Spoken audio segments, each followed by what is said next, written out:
Welcome, plant enthusiasts, to another exciting episode of our botanical exploration. Today we're going to dive into the fascinating world of Alocasia zebrina.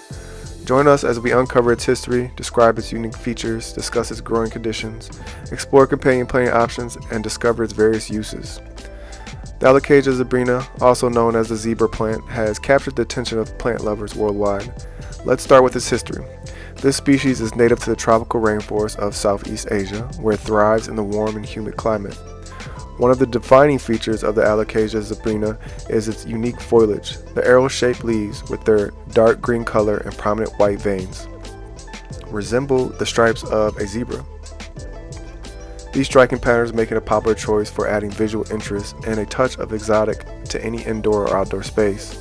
Growing the Alocasia zebrina requires specific conditions to thrive. It prefers bright, indirect light, making it an excellent choice for a well-lit spot indoors near a window. It also appreciates high humidity levels, so regular misting or placing a tray of water nearby can help create the optimal growing environment. Companion planting with Alocasia zebrina can create a stunning tropical display.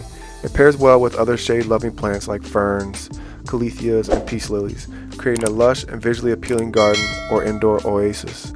Just be mindful of the space requirements and ensure each plant has enough room to grow. Besides its ornamental value, the Alocasia zebrina also has some practical uses. Its beautiful leaves make it a popular choice for floral arrangements and bouquets, adding a touch of exotic elegance. The unique stripe patterns of the leaves create an eye-catching contrast when paired with other flowers and foliage. However, it's important to note that the Alocasia zebrina is primarily grown for decorative purposes and should not be consumed. The leaves and other parts of this plant contain calcium oxalate crystals, which can cause irritation or discomfort if ingested.